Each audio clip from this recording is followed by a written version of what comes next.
Hey everyone, Sage here, and welcome back to the Monday Minute, your weekly rundown of everything happening across movies, TV, games, and comics.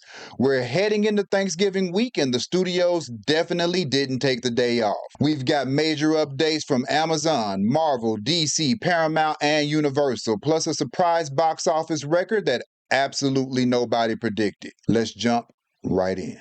Amazon and MGM have officially ordered a brand new Stargate series, and it's coming in 2028. This revival brings back two key names deeply tied to the franchise: Martin Giro, who worked on Stargate Atlantis, and longtime producer Brad Wright, who helped shape SG-1, Atlantis, and Universe. According to Variety, Amazon is positioning this as a flagship sci-fi title for Prime Video. It's not a reboot of SG-1, and it's not a continuation of SG-U, but instead a new story set within the broader Stargate universe. Plot details are being kept under wraps, but the studio confirmed that the show will feature a new cast, modern production scale, and a return to the classic exploration through the gate structure fans recognize. After years of false starts for a new Stargate project, this is the first fully confirmed green light since Amazon acquired MGM. Expect to hear much more in 2026 as casting gets underway. I'm always excited for any fan base that gets new stuff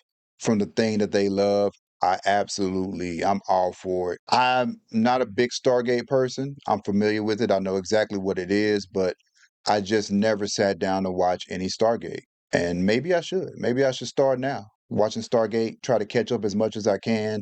I have until 2028. I have time to catch up. Just catch up as much as I can, and maybe I'll enjoy it.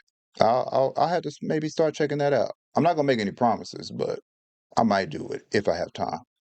Paramount has announced a brand new Star Trek film, and for the first time in over a decade, it will be completely separate from the Kelvin timeline starring Chris Pine and Zachary Quinto. The film is being developed by Jonathan Goldstein and John Francis Daly, the directing duo behind Game Night and Dungeons and Dragons: Honor Among Thieves.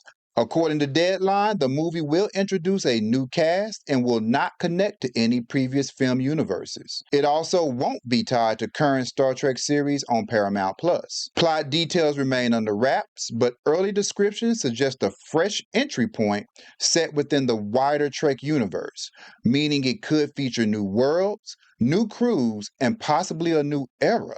This is the first major feature film movement for Star Trek since Paramount paused development on Star Trek 4 back in 2023. Feel the same way I feel about the Stargate situation. Anytime any fan base can get new material, new movies, new TV shows, I am happy for them. There's no fan base that I dislike or anything like that. I'm all for people getting more of what they want, as long as it's quality. And they're happy with it. I'm happy for them. It's kind of like how I feel about any fan base. Keep eating, y'all. Keep eating. Christopher Nolan's Odyssey made headlines this week after new reports confirmed it's officially the most expensive film of his entire career. Early estimates put the budget at around $250 million, making it his largest production to date. We now also have a few confirmed casting details. Matt Damon stars as Odysseus, Tom Holland plays Telemachus, and Charlize Theron is Cersei. The rest of the cast is still under wraps, but this trio alone is already fueling massive speculation online. The film adapts Homer's classic epic and is slated for release on July 17th, 2026. With Nolan at the helm and a cast like this, expect the Odyssey to dominate next year's movie conversation. Which is true. I think that it's going to be up for awards.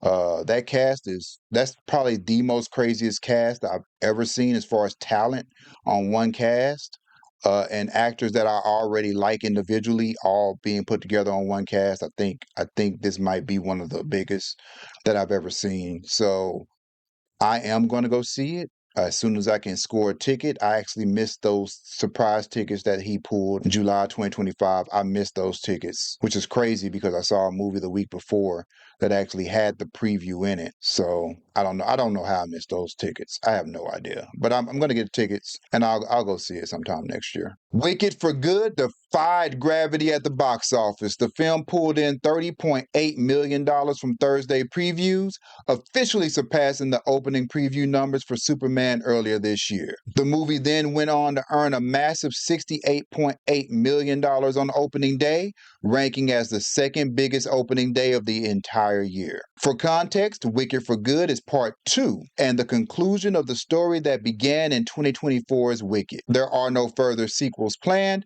making this the closing chapter in the two-film adaptation of the Broadway musical. Despite divided critic reviews, audiences are already turning this one into a major holiday blockbuster, which is true. I went to 2 early previews of Wicked for Good before it came out on Friday the 21st. I went to an IMAX early preview on Monday, November 17th, and then I went to a Dolby showing on Wednesday the 19th, November the 19th.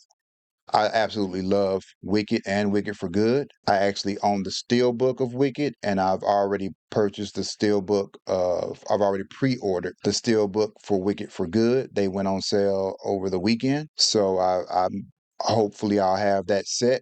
I'll have both steelbooks and I can watch them whenever I want. I think Wicked and Wicked for Good are going to become my Thanksgiving holiday movies. I already have my Christmas movies, my Halloween movies, and I'm going to put Wicked into my Thanksgiving rotation holiday movies. So I really enjoy it. I have never seen the stage play ever. I think there's books too. I've never read the books.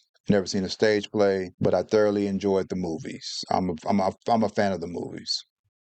Marvel also gave fans a clearer look at the upcoming Wonder Man series through the new winter 2025 issue of Disney's D23 magazine. Showrunner Andrew Guest and Marvel Studios' Brian Gay confirmed that Simon Williams will have superpowers in the show, including his classic comic book abilities. Until now, it wasn't clear if Marvel planned to depict him as a powered character or lean into a more grounded direction. But the new interview makes it clear. Wonder Man is powered, and the series will explore why he hesitates to use those powers. The show stars Yahya Abdul-Mateen II as Simon Williams and will premiere on January 27th, 2026, with 8 episodes releasing on Disney+. This confirmation already has longtime Wonder Man fans talking. I don't know if there's any Wonder Man fans. There might be, but I think there's people who are more fans of West Coast Avengers and his time as a West Coast Avenger. He is directly related to White Vision, though. So I wonder if they're going to make any mention of that on the Wonder Man show or vice versa. I would hope so, but it seems like the Wonder Man show is going to be a Marvel spotlight, kind of like Echo was. So it's a big chance we won't see this character again, especially after Secret Wars. Who knows who we're going to see again after that? So I just hope that the show itself is good, even if it's self-contained. I just get an entertaining, well put together show, and I'll be 100% fine with that. And that's your Monday Minute for November 24th, 2025. If you enjoyed the breakdown and want to stay updated on all the biggest movie, TV, and gaming stories, make sure you hit subscribe. And keep an eye out for this week's shorts. We've got a few big ones coming up. Thanks for watching. I'm Sage, and I'll see you next Monday.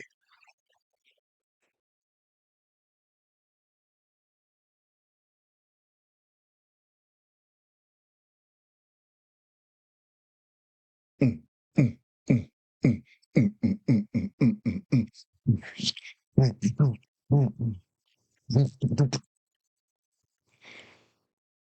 mm. Okay.